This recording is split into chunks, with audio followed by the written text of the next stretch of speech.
For decades, people were taught a simple rule: if you want to stay young, just keep walking. Doctors, magazines, and health gurus repeated the same mantra: 10,000 steps a day, every day.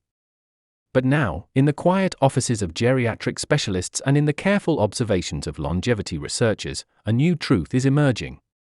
After the age of 70, the body changes in ways most people don't fully understand.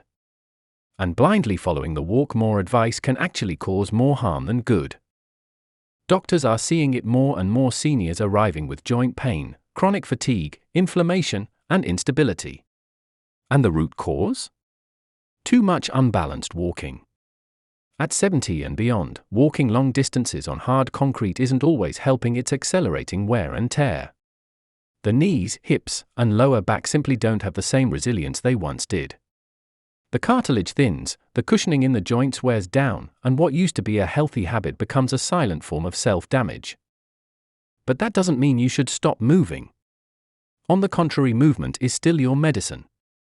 But after 70, it needs to be prescribed like a fine dose, precise, intentional, and tailored to your body's new reality. Doctors are now advising seniors to switch from endurance walking to functional movement. Instead of a 45-minute power walk that leaves you breathless and sore, try 3 10-minute sessions spaced throughout the day. One could be light stretching and breathing exercises in the morning.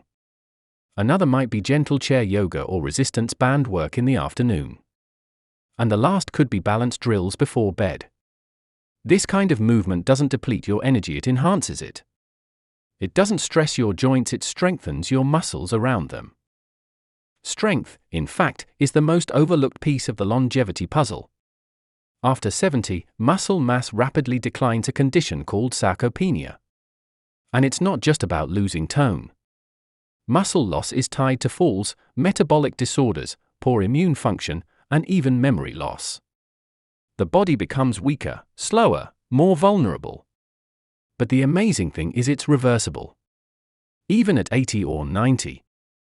With just 2 sessions a week of light resistance training using your own body weight, resistance bands, or light dumbbells, you can begin to rebuild lost strength. Chair squats, wall push-ups, or arm curls can reignite muscle fibers that have been dormant for years. And with strength comes stability. With stability comes confidence. And with confidence, independence is preserved.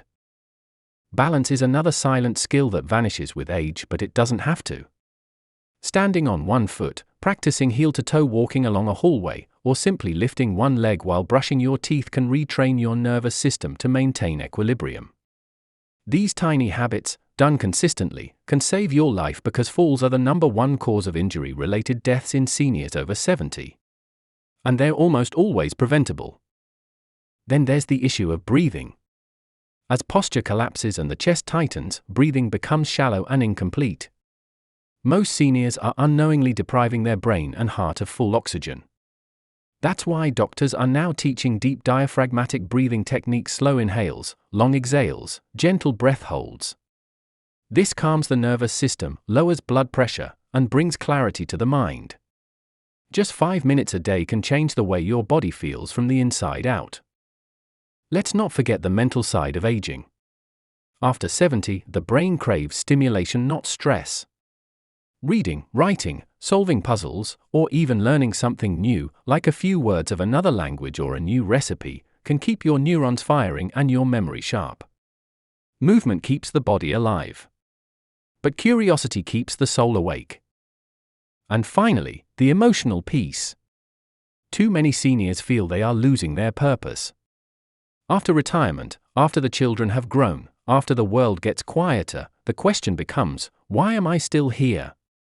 This is where true golden age wisdom matters. You are not just surviving, you are still guiding, observing, mentoring, and witnessing life.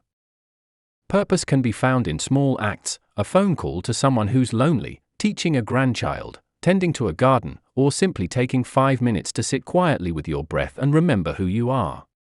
Movement is important, but meaning is vital. So when doctors warn against too much walking after 70, it's not a command to sit down and give up. It's an invitation to rise in a new way, mindfully, gently, with awareness of your body's needs and your spirit's wisdom. Walk less, but move better. Don't chase exhaustion, chase balance, clarity, and joy. Because after 70, every step you take should not be toward more effort, but toward more grace. You've earned the right to move smarter, not harder. Let this stage of life be filled not with strain, but with strength. Not with pressure, but with purpose. Ask ChatGPT.